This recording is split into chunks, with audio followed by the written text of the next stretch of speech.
Hello mga ka-friends! A day in my life as a chubby mommy na may 3 anak na babae, taga Bicol ini. Good morning mga ka-friends! Maulan na araw ngayong araw na to mga ka-friends. Today is Monday mga ka-friends. Nakita nyo naman sobrang lakas ng ulan at ang araw na to ay August 17, 2026. Monday nga to mga ka-friends at magdi-day off nga si Kiro kasi sahod daw niya ngayon. Kaya mapapalaban talaga ang ka-friends nyo sa tindahan kasi sayang naman kung hindi tayo magbubukas.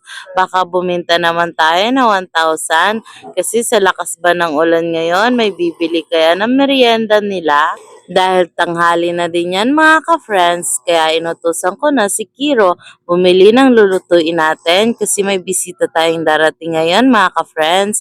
Magtitinda sana siya ngayon dito sa tindahan at gusto niya mag-extra. Kaso nga lang nadatnan, magtatato na lang daw silang tatlo at ako na nga itong nagtinda dito sa tindahan ngayon mga ka-friends at yung tatlo nga ay nagtatuhan na. Kaya ang kinalabasan, ang ka-friends nyo ang magtitinda ngayong araw na to. Asa na kaya si Kiro at hinihintay namin na lumapit sa akin at bibigyan ko nga ng pambili ng baboy. Ayan, lamig na siya mga ka-friends kasi magpapaulan nga daw siya habang bibili ng pangulam.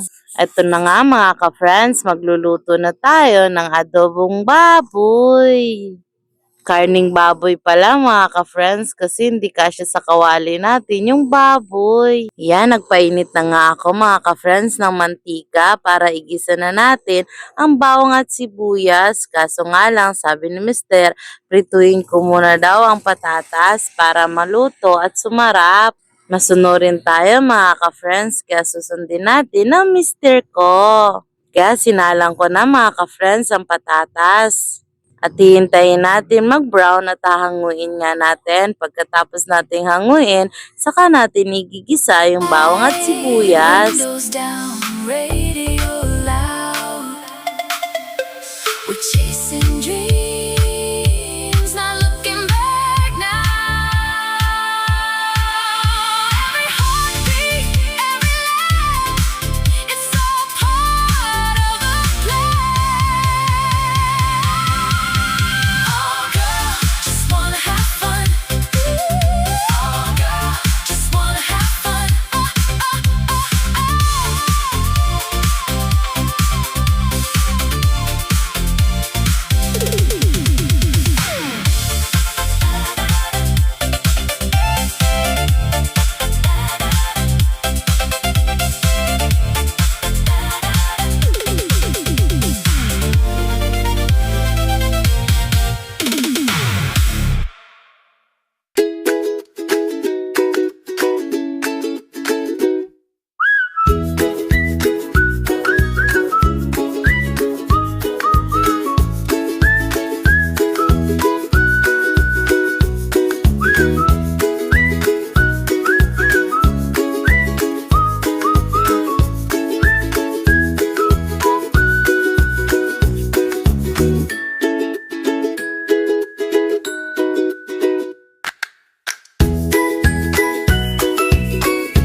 Yan na nga mga ka-friends, luto na yung adobo nating baboy na may patatas.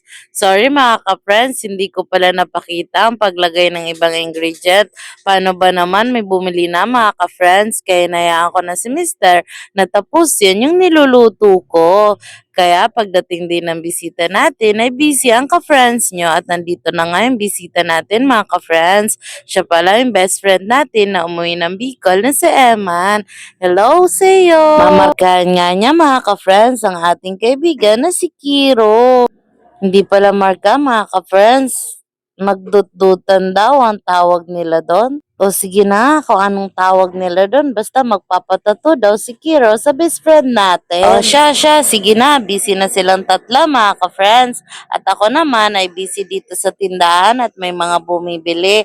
At sila naman busy sa mga gusto nilang gawin sa katawan nila. Fashion daw yun nila mga ka-friends at art sa katawan. Pero masakit ata yan mga ka-friends. Ikaw ba naman tutusukin ng napakaraming karayom? Kaya mo ba yun? Oo, kaya nila yan mga ka-friends. At bago nga sila nagsimula, sabi ko kumain muna sila at lasahan nila yung luto ng ka-friends nyo. Hindi ko alam kung nasarapan sila kasi hindi ko naririnig ang pinag-uusapan nila. Ayan na nga mga ka-friend, sinimulan na si Kiro ahitan sa mga kamay niya. Paano ba naman ang dami niyang balahibo mga ka-friends? O ano mga ka-friends, tara manood tayo kung paano tatatuan ng best friend natin si Kiro.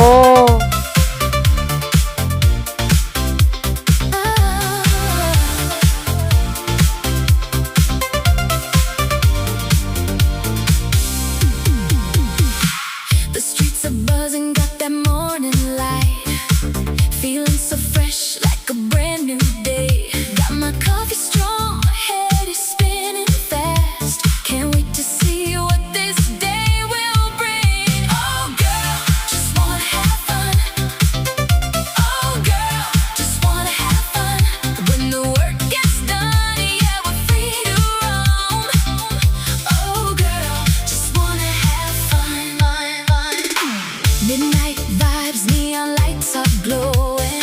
Got my friends close, no need for showing. Dancing through the night, let the rhythm take control. Oh girl, just wanna have fun.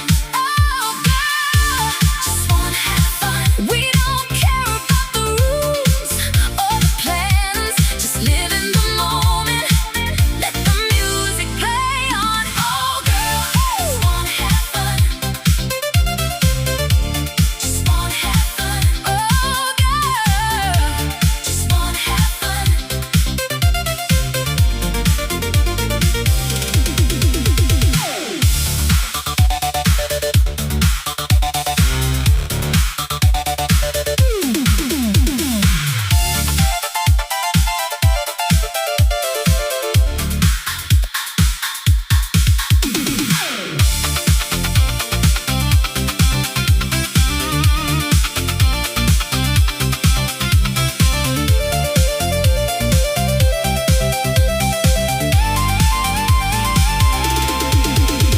Saturday night, windows down, radio loud. We're chasing dreams, not looking back now. Every heartbeat, every laugh, it's all part of the plan. Oh girl, just wanna have fun. Oh girl, just wanna have fun.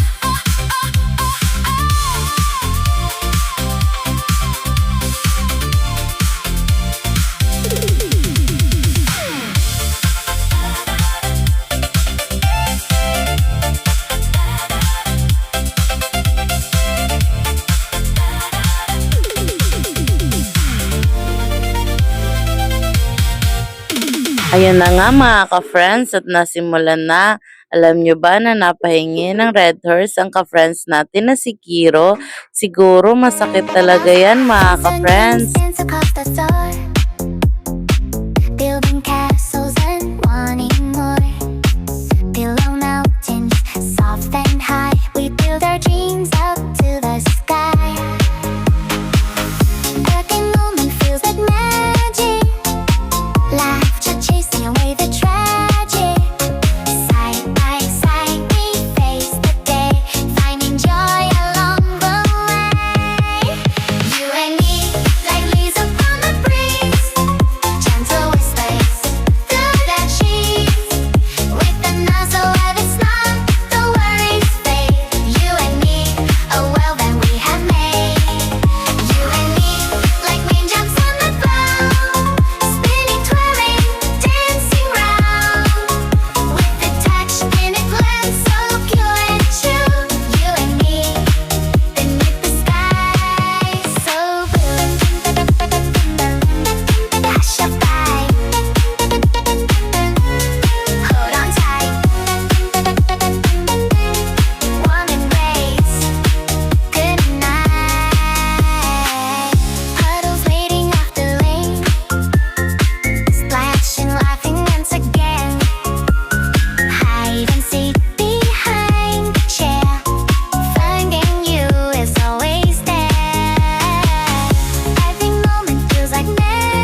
hanggang dyan na nga lang na videoan natin mga ka-friends. Hindi nga ako nakapag-video kasi busy rin ang ka-friends nyo sa tindahan at nag-uusap na naman silang tatlo mga ka-friends kung ano mga ipalalagay nila sa katawan nila. At napag-usapan nga nila na magpapatato nga ang mister ko ng mata at ilong o mukha ni Jinaya.